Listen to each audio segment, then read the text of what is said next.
हमने भी बढ़ियाने का काम किया, हमने भी पलटने का काम किया और धीरे धीरे करते करते दोस्त यहाँ तक आए। और इसके पीछे में एक कारण है, अपलाइन अपलाइन अपलाइन अपलाइन। कहते हैं ना, बिना माँ बाप के दुनिया अधूरी होती है, ऐसी हमारा बिजनेस है दोस्तों। बिना माँ बाप के हमारी जिंदगी खत्म है, हमें अपलाइन की जरूरत। ये बंदा खड़ा है जो दोस्तों 7 साल से बिना अपलाइन के जिया था, आदरणीय देवेंद्र माला सर मिले। आज मैं जो खड़ा हूँ सिर्फ उस एक व्यक्ति की बदौलत खड़ा हूँ। जोरदार तालियां उसके लिए।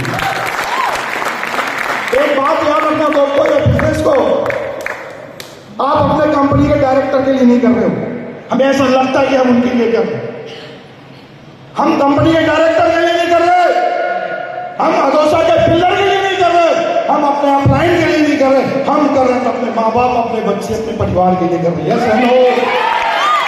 तो याद रखना दोस्तों, आपके सपने जरूर नहीं है, लेकिन आपके घर में एक बुरा बाप खड़ा हुआ है, पूरी माँ खड़ी हुई है, वो भी इंतजार करेंगे कि बेटा एक बार मुझे 4 धाम तो घुमा दे, एक बार तो मुझे हवाई जहाज में बिठा दे। आपके सपने जिंदे नहीं है दोस्तों, एक बार देखो तुम्हारे माँ बाप के सपने जिंदे, एक बार उसके लिए काम करो।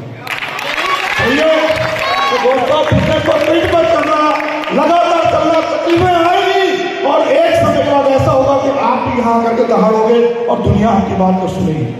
सही है।